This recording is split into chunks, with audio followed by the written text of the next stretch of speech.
आज की कहानी का शीर्षक है मन की शांति, एक शिक्षाप्रद कहानी। दोस्तों, अगर आप चैनल पर नए हैं तो प्लीज़ चैनल को सब्सक्राइब जरूर कीजिएगा। एक गांव में एक साधु रहने आया। साधु ने कठोर तपस्या कर कई सिद्धियां भी हासिल की थी। इसलिए साधु जल्दी ही इस गांव में और आजू बाजू के गांव में प्रसिद्ध हो गया। इस गांव के पड़ोसी गांव में एक व्यापारी रहता था। व्यापारी धनवान तो बहुत था, इसलिए उसके पास किसी भौतिक वस्तु की कमी नहीं थी। लेकिन जैसा होता है, हर आदमी कुछ न कुछ कमी महसूस जरूर करता है। इस व्यापारी को भी मन की शांति नहीं थी। मन से शांति पाने के लिए व्यापारी कई तरह के नुस्खे आजमा चुका था, लेकिन किसी ने भी उसे सफलता प्राप्त नहीं मिली थी। गांव के लोगों ने साधु के बारे में काफी प्रशंसा करी थी। उसकी प्रशंसा सुनने के बाद व्यापारी ने तय किया कि वह साधु से जाकर मिलेगा और उसकी समस्या का समाधान भी मांगेगा। हो सकता है अपनी सिद्धियों के बल पर वह उसे मन की शांति लाने में मदद करे।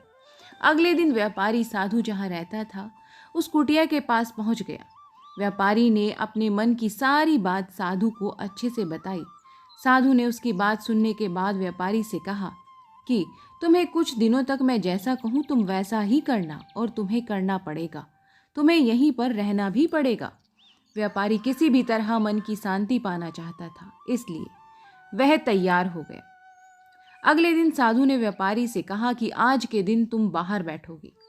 साधु ने व्यापारी को एक जगह बताई जहां पर उसे बैठना था।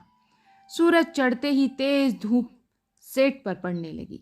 सेठ देखकर हैरान था कि साधु खुद कुटिया में और वह छाया में बैठा हुआ है और उसे धूप में बिठाकर रखा गया है।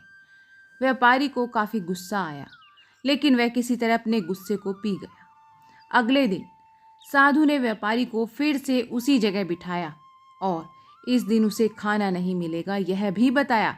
व्यापारी को समझ में नहीं आ रहा था कि ऐसा तू क्यों कर रहा है। साधु दोपहर को भूखे व्यापारी को सामने बैठाकर ही अच्छा अच्छा भोजन खाने लगा। जैसे तैसे व्यापारी ने पूरा दिन बिता लिया, लेकिन भूख और गुस्से के मारे व्यापारी की पूरी रात उसे नींद तक नहीं आई। वह पूरी रात यह सोचता रहा कि आखिर साधु उसके साथ ऐसा व्यवहार क्यों कर रहा है। उसे लगा कि साधु उसकी समस्या का हल बताना ही नहीं चाहता, इसलिए ऐसा कर रहा होगा। इसलिए सुबह उठते ही उसने अपना सामान लिया और वहां से जाने की तैयारी की।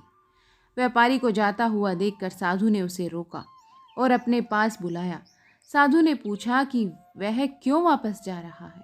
व्यापारी ने कहा कि वह जो पाने के लिए आया था वह उसे मिला ही नहीं, इसलिए उसका यहाँ पर रहना अब मुझे व्यर्थ लगता है।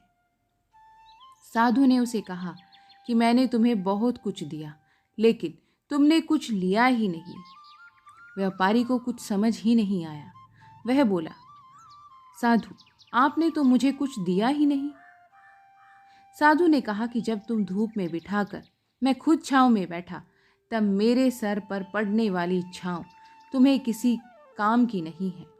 यह तुम्हें समझ जाना चाहिए था। तुम नहीं समझे। तब मैंने तुम्हें भूखा रखा और तुम्हारे सामने अच्छा भोजन खाया, तब भी तुम नहीं समझे कि मेरा खाना खाने से तुम्हारा पेट नहीं भरने वाला। यही बात तो आगे बढ़ते हुए मैं तुम्हें बताता हूँ कि मेरी सिद्धियों से तुम्हें मन की शांति नहीं मिलने वाली। जैसे तुमने अपने परिश्रम से धन, नाम, रुतबा सब कमाया है, वैसे ही तुमने अपने मन की शांति भी खुद ही कमानी होगी।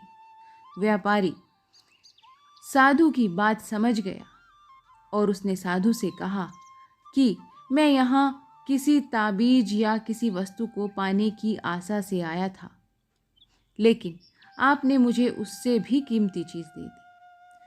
उसने साधु को धन्यवाद किया और खुशी खुशी अपने घर को वो वापस लौट गया। दोस्तों, हमारे जीवन की परेशानियां हम ही हल कर सकते हैं।